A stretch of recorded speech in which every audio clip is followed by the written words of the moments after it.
We also were in Australia, and we've been doing Australia for a number of years, but we are constantly being asked, how can we take the values and the principles that we share in CPAC USA to other countries? We want that faith, family, and freedom. How can we expand? And part of our mission, and as donors, you're helping us to be able to take this message to other countries and see the impact that this messaging is happening. And I think there's no better example of what just happened in Poland. So why don't you tell us what happened in Poland? Well, actually, it's a very interesting story because the impact of CPAC was so significant that Veronica, yourself, Matt, probably Christina, and I don't know who else is going to be prosecuted probably by the new Polish government. Because what happened, because of CPAC, because the impact on the political scene in Poland affected in an investigation that is being run by the liberal left globalist government of Poland against my TV station, which is a grassroots TV Republika CPAC partner, a TV station that was established by regular people, and we grew to be the TV station #1 in Poland. And because CPAC was actually an event that took place a week before the presidential election in Poland, the visit of Christina and the presence of CPAC as an organization, in a way, helped to transfer a very important conservative message to the Polish people that we are not alone. And the result? Well, one of the results was the effective and successful presidential campaign of now President of the Republic of Poland, who was endorsed by Donald J. Trump before it actually happened. And the outcome is that all the tools that you know very well here, like a lawfare, weaponization of judiciary, is now being used not only against our TV station, but against all the people who were present at CPAC in Poland. We received, our CEO is here, a week ago, a letter from the prosecutors in Poland that we have to give up all the details, all the names of the people who were involved in CPAC in Poland, so the government can prosecute ourselves and I believe also the people who were our guests. And it shows you that exactly the same tools that are being used here by the globalists against Donald J. Trump, against the conservative movement, are being used worldwide against the conservatives. And the nature of CPAC, the phenomena of CPAC, is that this is probably the only international organization that is capable of containing, somehow challenging the global liberal left. And when you think about it, they are networked, the liberal left network is so powerful with the media, NGOs, stuff like that, and we as conservatives all over the world are basically alone. So CPAC as an international organization gives us a chance to build a platform on which we can fight criminal stupidity, migration stupidity, this LGBT woke madness. If we are together all around the world, thanks to CPAC, we are much more powerful. We can tackle the threats that we are all facing. As we speak right now, former Polish Prosecutor General and Minister of Justice is being, probably in a couple of days, imprisoned by the liberal left government. For what? For fighting for a just judicial system in Poland. So this kind of things happen and used to happen here in the US before Donald J. Trump took office. And we are also thinking, and what we technically do have right now, is the problem of fighting the Western civilization on many also geopolitical fronts. We have China threat, we have Russian threat, and we have also American entities. Deccan Galley is here, American entrepreneur, an Irishman and American entrepreneur, who is right now being attacked by China for creating the technological revolution, which is important for our civilization. So my point is that CPAC, as an international organization, is probably the only international entity capable of tackling the threats against basically our civilization. So this is a unique organization and unique opportunity for the people all around the world to create the world based on the values that we talked about here. And I was born in a communist state, in a socialist state. After what happened in New York, believe me, I've seen that. I've been living in a communist state. Communism, socialism never work. It didn't work in my home country. It will ruin New York, and it will never work in United States. Thank you very much. So we want you to be able to see that the value and the investment that you're making has a significant impact on these countries that are, obviously we have a globalist attack now with communism here in the United States, but many of these countries have survived many wars, it's back and forth. Sometimes you have I guess there's less evil, but it is a real spiritual war that we're fighting. And we saw what happened in Poland, and obviously now it appears that we're going to be subpoenaed. I'm going to put on my thickest Southern accent so they don't understand a word I'm saying, right? But we really did make a huge difference. But sorry to tell you, but it doesn't matter what you say. The final outcome of the subpoena is already written. No, exactly. So don't worry. No worries. I'll just be sanctioned and can't go back to Poland, right? But what happened there, we were there on a Tuesday. It was just a one-day event. So we were there, Matt was there. We were very pleased to have Secretary Nome, and she did a magnificent speech. Spoke from the heart. She tossed her notes and she talked. And her message was resounding. And that was on a Tuesday, and the elections were on Sunday. And we were just leaving Hungary, and I think I was texting you guys back and forth. And the elections were in our favor. And you guys did a great job. And in less than a week's time, we were able to convert them. Many people who were basically on the line on which way to go to elect a true conservative in Poland. And that's part of what you're doing. And you say, well, why are we in Poland? Well, we're in Poland because Poland is a significant part of the European Union. And many of these countries now are having buyer's remorse by joining the European Union. And what we're seeing happening is in Brussels is obviously taking the money and withholding the funding to these countries to be able to politically control these presidents. And we see that happening. We saw that happening in Poland. We've seen that happening in Hungary. So you are making a significant investment, and the message is resounding. And the people are craving.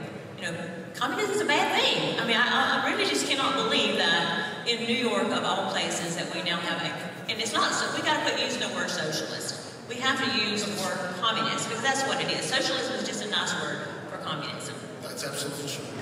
Well, the thing is, from the standpoint of the people who are funding CPAC as well, is that you have to think about actually the things that are going on in the European Union is an anti-Americanism in a way, because those funds are generally used to tackle all the things that build a business bond between European Union member states and the United States. And one of the reasons why the Polish anti-American government is so pissed on CPAC and ourselves that we started this cooperation and it was so effective, that because we are strongly for cooperation between America and my home country, Poland, based on the businesses that you can do here, that we can do here, on the investments of our companies here, on also, for example, stuff that we are buying from your military industry and all other industries, IT, artificial intelligence, all those stuff. If we are thinking about creating this bond,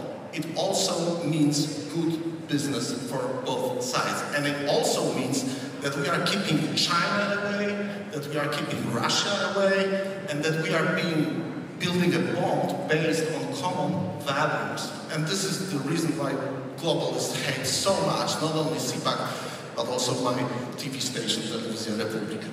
Great job, Poland. Thank you. Okay, let's go to the land down under. Andrew, thank you for making the trip. I was just there with you guys just about a month or so ago. We had a wonderful CPAC there. How many years have we been doing CPAC now in Australia?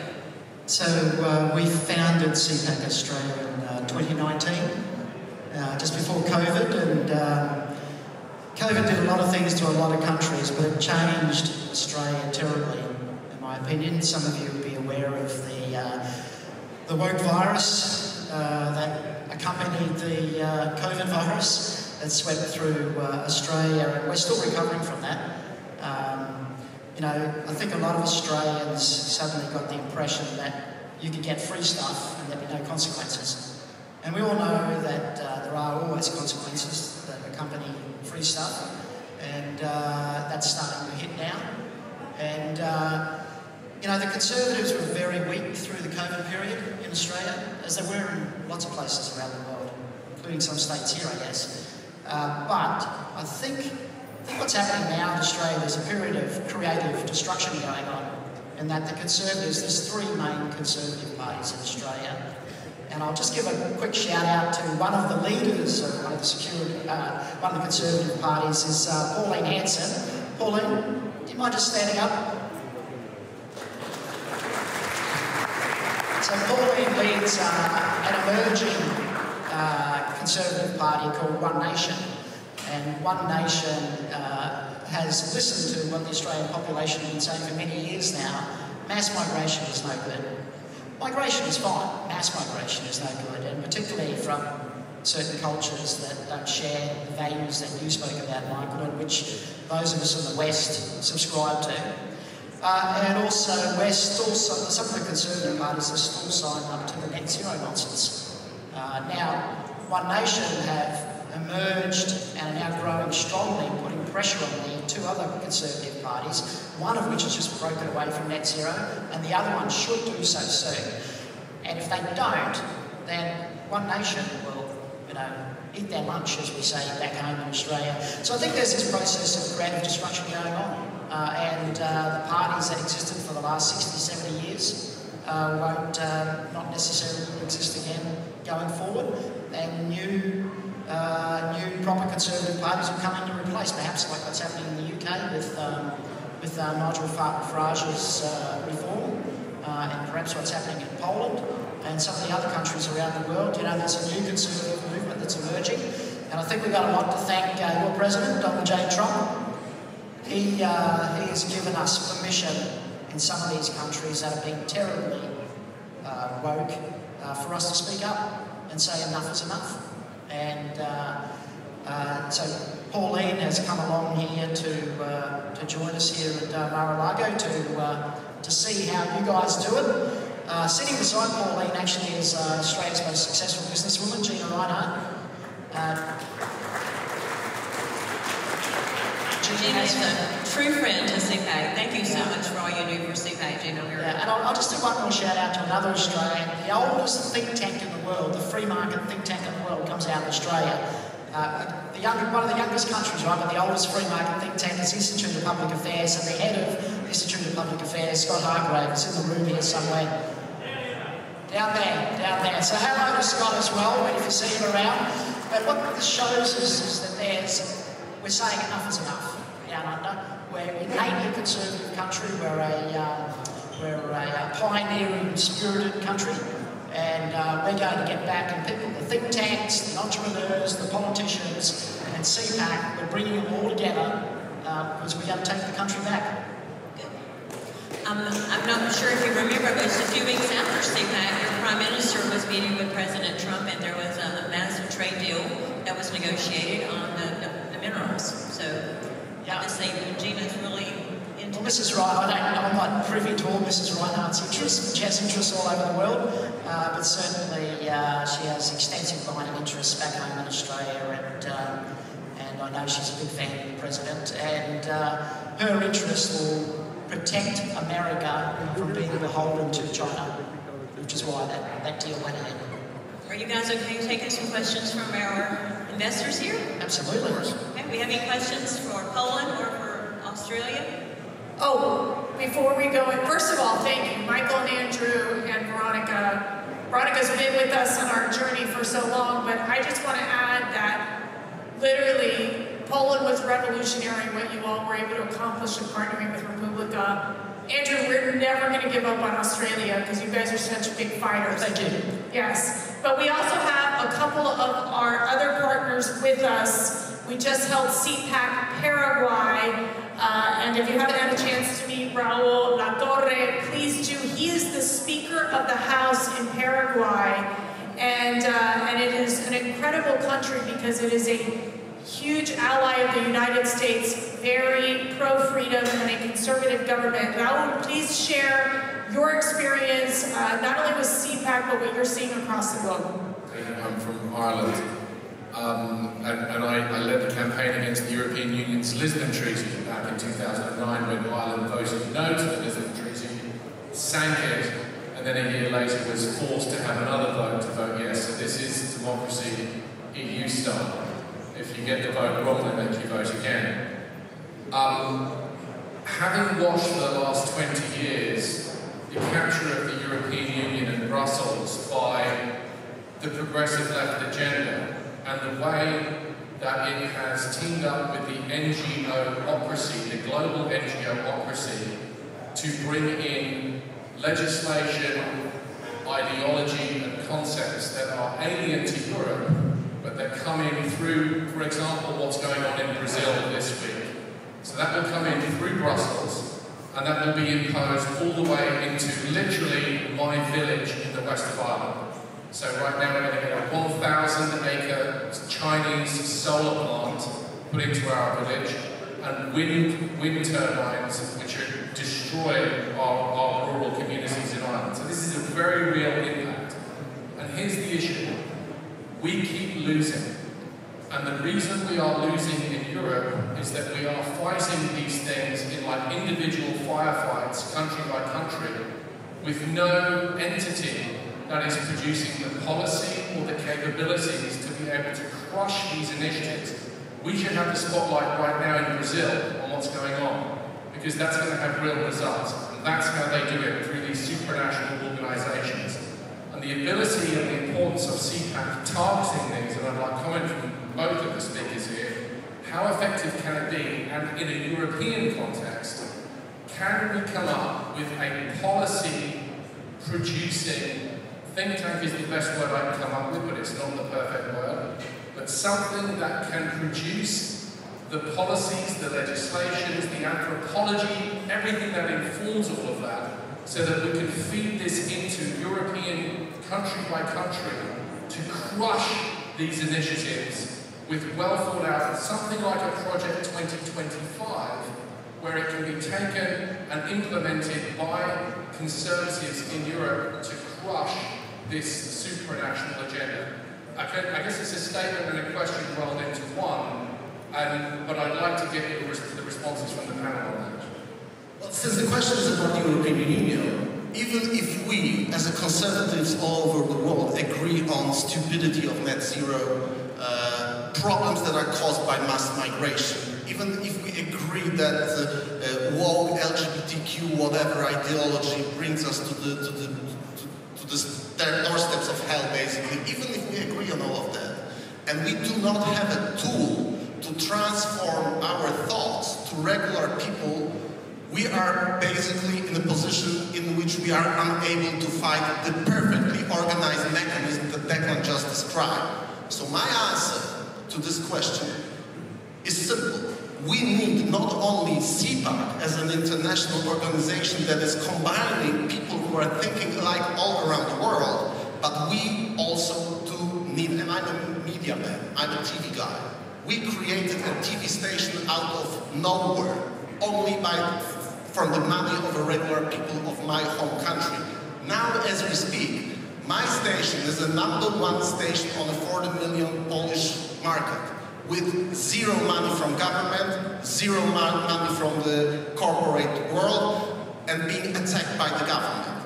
But people will fund this kind of thing. So we need a global, European for sure, a global media platform that can be based on minds of the people who are gathered here, with the idea that Donald Trump gave to the world was, by the way, exactly last year we were broadcasting the election night from Mar-a-Lago, and it was the first moment when my station broke all the records of ratings in Poland because people are interested in it. So if we create, and we are ready to do it, an international media organization that is going to send results of the way we are thinking to regular people, we can beat this globalist, whatever you call it.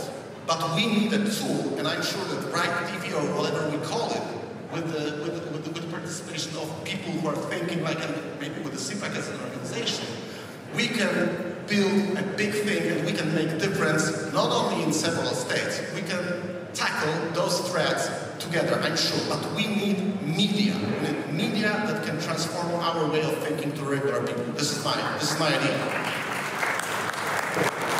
Andrew, can you give us about 1 minute? I'll just quickly add, so my personal view of CPAC is not of an organisation developing global policies. I mean, we want to take on the globalists, not become one.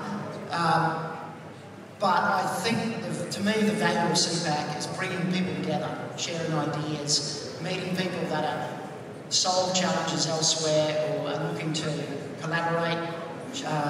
So to me, that's the role of CPAC globally. And I think events like this are just marvellous. I congratulate CPAC on the initiative of supporting us when we first started out in Australia as one of the first, if not the first, CPAC, and what you're doing globally I think is fantastic. And probably the only other thing is the problems in each country are quite different. Problems in Poland are naturally quite different to the problems that we have in Australia.